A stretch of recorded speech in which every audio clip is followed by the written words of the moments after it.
Magdadalawang taon mula nang mangyari ang oil spill sa lumubog na MV Princess Empress sa karagatan ng Oriental Mindoro, inanunsyo ni Governor Jormelito Dolor na papalo na sa 30,000 mangingisda ang nakatanggap ng kabayaran mula sa International Oil Pollution Compensation o IOPC Fund.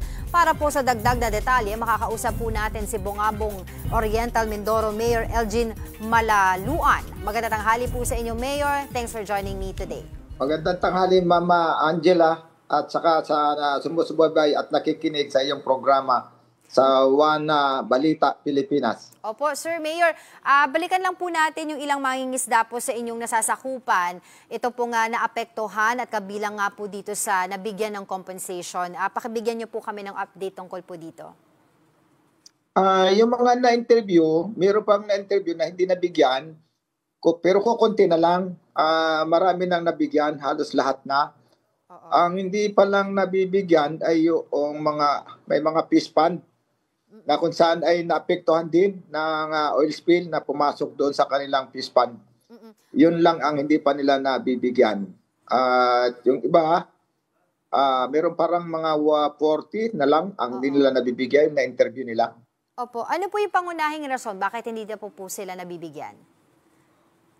Hindi pa sila bumabalik. Okay. Ano po ba yung mga requirements?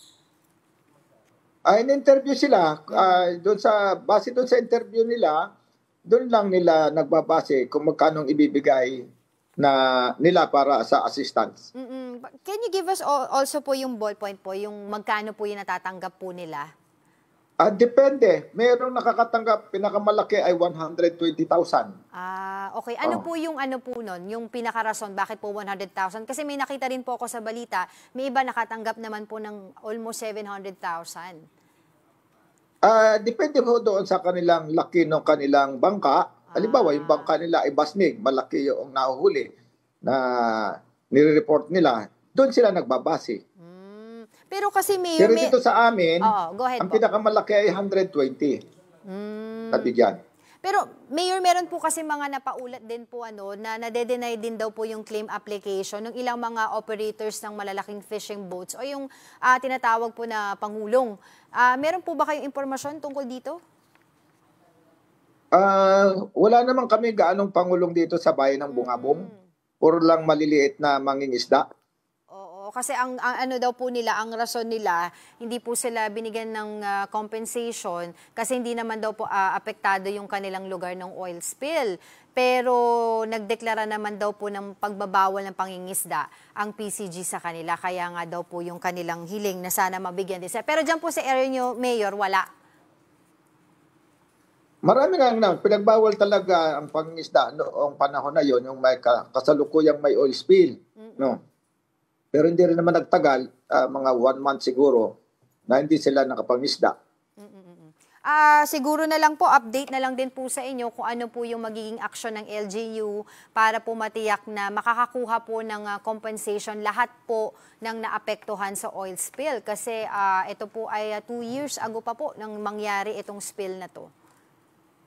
Minsan tinatawagan namin ay hindi na, ang alam namin ay baka ako hindi na bumalik dahil yung iba nabigyan na nila. Kamusta naman po yung kabuhayan po ng mga residente dyan, lalo na po yung mga mangingisda ngayong, as I've said po earlier, magdadalawang taon na po nang mangyari itong oil spill? Marami na nakarecover dahil marami ng mga assistance ang naibigay ng pamahalaan. Ang local government nagbigay din, at ang DSWD nagbigay din doon sa AKAP, AX na program. Yung impormasyon po, Mayor, kung saan po nilagay yung mga nakuhang oil spill sa karagatan? Ang ginawa po namin dito ay inilagay namin doon sa drum na yung nakuha, inipon. Saan po natin nilagay po? Sa drum. Opo. Saan po yung storage nun after? Nandito pa sa amin, hindi pa namin na-dispose dahil wala man talagang paglalagyan eh. Oo. Pero normally po, saan po ba dapat nilalagay yun? Yung mga drums na yun. dapat may lagay sa tama dahil makaka-epekto rin yan sa mga Yes, oo. sa mga halaman. Oo. Dapat mapaglagyan. So far po, nasaan po ngayon yung mga drums na po na yun na may mga nakalagay po na mga langis? Nasa ano namin ngayon, sa may barangay at saka doon sa hindi ko lang alam, wala akong exact data sa aming DA kung at saka aming Menro kung saan nila pinaglalagay. I remember po kasi, Mayor, may mga ibang nag-volunteer din po na tumulong para po hindi talaga kumalat yung mga oil spill 2 years ago. Yung mga nag-volunteer na po na yun, meron din po ba silang mga compensation na matatanggap? So ang ginawa namin ay ang local government muna ang nagbigay. Binigyan po namin sila yung parang ginawa namin doon sa tupad. Yung tupad, yun ang pinagano namin. Sa kasalukuyan nung panahon na yon ay meron naman kaming tupad. Doon namin sila pinagtrabaho. Alright, sige, patuloy po kaming makikipag-ugnayan po sa inyo tungkol po dito sa issue nito.